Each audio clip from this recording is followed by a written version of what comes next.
നമസ്കാരം, Tirurangadi today news അപ്ഡേറ്റിലേക്ക് സ്വാഗതം. വിവാഹ സ്വപ്നങ്ങൾക്ക് പൊൻപകിട്ടേകി ആമിയ ഗോൾഡ് ആൻഡ് ഡയമണ്ട് നിങ്ങൾക്കായി ഒരുക്കുന്ന ആമിയ വെഡിംഗ് കളക്ഷൻ.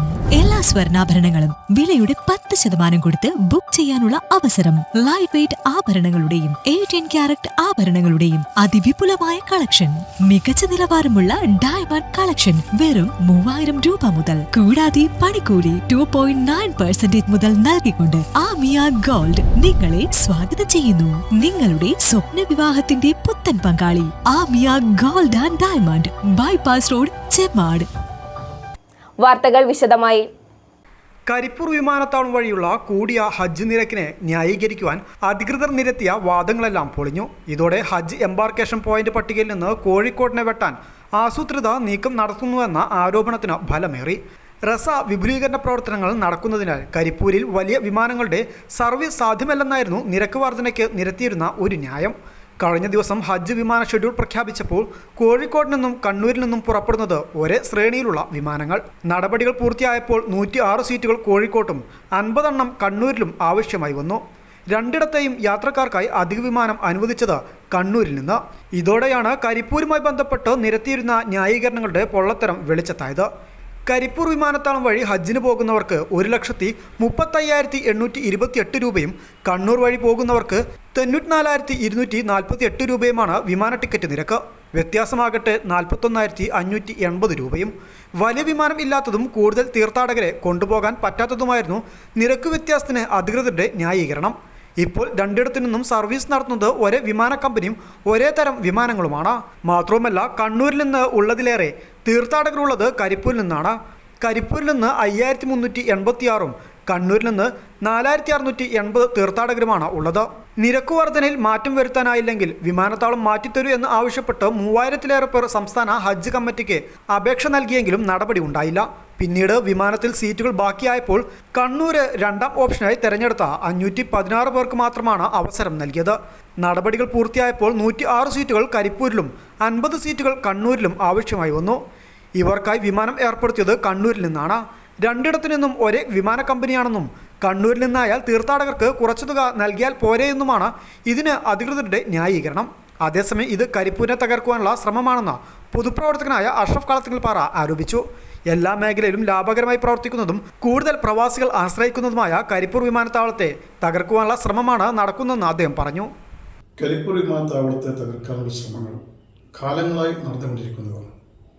നമുക്കറിയാം, കേന്ദ്ര ഗവൺമെൻറ്റിൻ്റെ കീഴിൽ പൊതുമേഖലയിൽ പ്രവർത്തിക്കുന്ന ഏറ്റവും ലാഭകരമായി പ്രവർത്തിക്കുന്ന ഒരു എയർപോർട്ടാണ് കോഴിക്കോട് വിമാനത്താവളം. ഗൾഫ് യാത്രക്കാരെ കൊണ്ടും ഹജ്ജ് യാത്രക്കാരെ കൊണ്ടും മറ്റെല്ലാ രീതിയിലും വിദേശങ്ങളിലേക്ക് കയറ്റുമതി ആയിക്കോട്ടെ, എല്ലാ മേഖലകളിലും കൂടുതൽ കരുത്താർജിച്ച ഒന്ന് നല്ല ലാഭകരമായി പ്രവർത്തിക്കുന്ന ഒരു എയർപോർട്ടായിരുന്നു കരിപ്പൂർ എയർപോർട്ട്.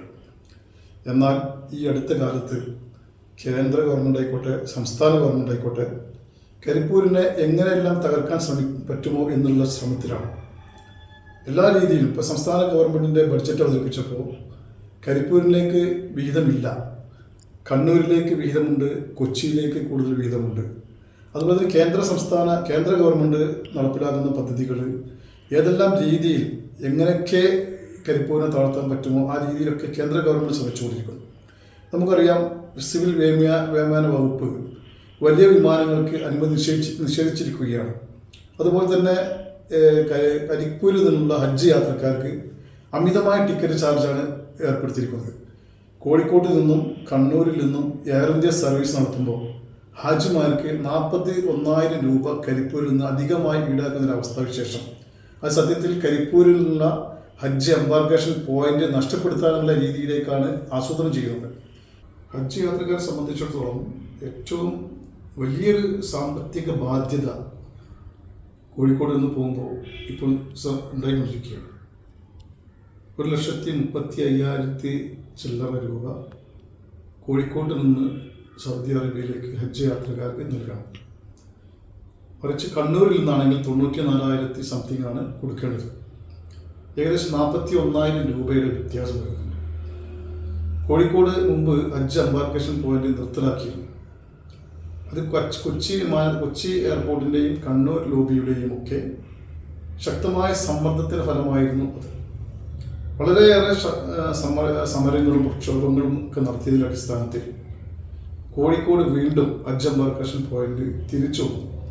പക്ഷേ ഇങ്ങനൊരു ഈ ചാർജിലുള്ള ഒരു വ്യത്യാസം വീണ്ടും ഈ ഹജ്ജ് എംബാർക്കേഷൻ പോയിന്റ് നഷ്ടപ്പെടുകയും കോഴിക്കോട്ട് നിന്നുള്ള ഹജ്ജ് യാത്രികർ മറ്റ് വിമാനത്താവളങ്ങളെ ആശ്രയിക്കുന്ന ഒരു സ്ഥിതിവിശേഷം ഉണ്ടാവുകയും ചെയ്യും. ഒരേ എയർലൈൻസാണ് യാത്ര നടത്തുന്നത് കൊച്ചി ഹജ്ജിന്, ഇന്ത്യൻ എയർലൈൻസ്. പക്ഷേ വ്യത്യസ്ത ചാർജാണ് ഈടാക്കുന്നത്. അതുപോലെ തന്നെ നമുക്കറിയാം എമിറേറ്റ്സ്, സൗദി എയർലൈൻസ് തുടങ്ങിയ വലിയ വിമാനങ്ങൾ കോഴിക്കോട്ടേക്ക് സർവീസ് നടത്തിയിരുന്നു. അതിന് ഇപ്പോഴും അനുമതി നിഷേധിക്കപ്പെട്ട് അത് മറ്റുള്ള എയർപോർട്ടുകളെ ആശ്രയിക്കുന്ന രീതിയിലേക്ക് യാത്രക്കാർ മാറിയിരിക്കുന്നു. അവിടങ്ങളിലൊക്കെ വലിയ വിമാനങ്ങൾ ഇറങ്ങുന്നുണ്ട്, എന്നാൽ കോഴിക്കോട്ടേക്ക് അനുമതി നിഷേധിച്ചിരിക്കുന്നു. ഈ ഹജ്ജ് യാത്രികരുടെ ചാർജ് വർധനയെ സംബന്ധിച്ച് സുപ്രീം കോടതി വരെ സിവിൽ ഏവിയേഷൻ ഡിപ്പാർട്ട്മെൻറ്റിനോട് അതിന് ഉചിതമായ തീരുമാനം എടുക്കാൻ പറഞ്ഞിട്ട് പോലും ഇപ്പോഴും അതിന് യുക്തമായ ഒരു ചാർജ് കുറവ് വരുത്താനുള്ള ശ്രമം അധികൃതരുടെ ഭാഗത്തു നിന്ന് ഉണ്ടായിട്ടില്ല എന്നുള്ളത് വളരെയേറെ വിഷമകരമാണ്, ഖേദകരമാണ്. ഈ മലബാർ മേഖലയെ തകർക്കാനുള്ള, മലബാർ മേഖലയിലെ ഏക ആശ്രയമായ കാലിക്കറ്റ് എയർപോർട്ടിനെ തകർക്കാനുള്ള നിഗൂഢമായ ലക്ഷ്യത്തിൻ്റെ ഭാഗമായിട്ടാണ് ഇങ്ങനെയൊക്കെ വരുന്നത്. അധികൃതർ പല ന്യായങ്ങൾ പറയുന്നുണ്ടെങ്കിലും ആ ന്യായങ്ങളൊക്കെ പൊള്ളത്തരങ്ങളായി മാറുകയാണ്. കാരണം അത് തെളിയിച്ചുകൊണ്ടിരിക്കുകയാണ്.